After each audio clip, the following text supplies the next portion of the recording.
ಯುವ ಪ್ರತಿಭಟನಾಕಾರರ ಮೇಲಿನ ಪೊಲೀಸ್ ದಬ್ಬಾಳಿಕೆ ಜಲಿಯನ್ ವಾಲಾಬಾಗ್ ಹತ್ಯಾಕಾಂಡವನ್ನು ನೆನಪಿಸುತ್ತದೆ. ಸಂಸತ್ತಿನ ಹೊರಗೆ ಎಎಪಿ ತೀವ್ರ ಆಕ್ರೋಶ. ದೆಹಲಿಯಲ್ಲಿ ಸೋಮವಾರ ನಡೆದ ಪ್ರತಿಭಟನಾ ಮೆರವಣಿಗೆಯ ವೇಳೆ ಯುವಕರ ಮೇಲೆ ನಡೆಸಲಾದ ಕ್ರೂರ ಲಾಠಿ ಪ್ರಹಾರವನ್ನು ಖಂಡಿಸಿರುವ ಆಮ್ ಆದ್ಮಿ ಪಕ್ಷದ ರಾಜ್ಯಸಭಾ ಸಂಸದ ಸಂಜಯ್ ಸಿಂಗ್, ಇದು ಜಲಿಯನ್ ವಾಲಾಬಾಗ್ ಹತ್ಯಾಕಾಂಡವನ್ನು ನೆನಪಿಸುತ್ತದೆ ಎಂದು ಕಿಡಿಕಾರಿದ್ದಾರೆ.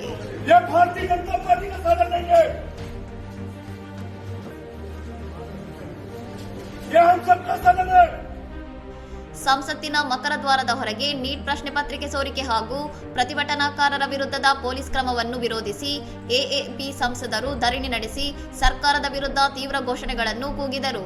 ಪ್ರಜಾಪ್ರಭುತ್ವದಲ್ಲಿ ಲಾಠಿಯ ನಿಯಮ ನಡೆಯುವುದಿಲ್ಲ, ಬದಲಾಗಿ ಸಂವಾದ ಕೆಲಸ ಮಾಡುತ್ತದೆ ಎಂದು ಎಚ್ಚರಿಸಿರುವ ಸಿಂಗ್, ಬ್ಯಾಡ್ಜ್ ಹಾಗೂ ನಾಮಫಲಕವಿಲ್ಲದ ಪೊಲೀಸರು ಯುವಕರ ಮೇಲೆ ಹಲ್ಲೆ ನಡೆಸಿ ರಕ್ತ ಹರಿಸಿದ್ದಾರೆ ಎಂದು ಆರೋಪಿಸಿದರು. ದೀರ್ಘಕಾಲದಿಂದ ಉಪವಾಸ ಸತ್ಯಾಗ್ರಹ ನಡೆಸುತ್ತಿರುವ ಹವಾಮಾನ ಕಾರ್ಯಕರ್ತ ಸೋನಂ ವಾಂಗ್ಚುಕ್ ಅವರ ಬೇಡಿಕೆಗಳಿಗೆ ಸ್ಪಂದಿಸದೆ ಕೇಂದ್ರ ಸರ್ಕಾರವು ದುರಹಂಕಾರಿ ಧೋರಣೆ ಅನುಸರಿಸುತ್ತಿದೆ ಎಂದು ಅವರು ತೀವ್ರವಾಗಿ ಟೀಕಿಸಿದರು. ನೀಟ್ ಯುಜಿ ಪ್ರಶ್ನೆ ಪತ್ರಿಕೆ ಸೋರಿಕೆ ಪ್ರಕರಣದಲ್ಲಿ ತಪ್ಪಿತಸ್ಥರನ್ನು ರಕ್ಷಿಸಲಾಗುತ್ತಿದ್ದು, ಕೇಂದ್ರ ಶಿಕ್ಷಣ ಸಚಿವರ ರಾಜೀನಾಮೆ ಹಾಗೂ ಯುವಕರ ಮೇಲೆ ಹಲ್ಲೆ ನಡೆಸಿದವರ ವಿರುದ್ಧ ಕಠಿಣ ಕ್ರಮ ಕೈಗೊಳ್ಳುವಂತೆ ವಿರೋಧ ಪಕ್ಷಗಳು ಆಗ್ರಹಿಸಿವೆ. ಮತ್ತೊಂದೆಡೆ ಸೋಮವಾರದ ಪ್ರತಿಭಟನೆಯಲ್ಲಿ 118ಕ್ಕೂ ಹೆಚ್ಚು ಪೊಲೀಸರು ಹಾಗೂ ಸುಮಾರು 60 ಪ್ರತಿಭಟನಾಕಾರರು ಗಾಯಗೊಂಡಿದ್ದು, ಸಾರ್ವಜನಿಕ ಆಸ್ತಿಗೆ ಹಾನಿ ಮಾಡಿರುವ ಸಂಬಂಧ ದೆಹಲಿ ಪೊಲೀಸರು ಎಫ್ಐಆರ್ ದಾಖಲಿಸಿ ತನಿಖೆ ಮುಂದುವರಿಸಿದ್ದಾರೆ. ಇನ್ನಷ್ಟು ಸುದ್ದಿಗಳಿಗಾಗಿ ನೋಡ್ತಾ ಇರಿ ಸೌರಂ ಟಿವಿ.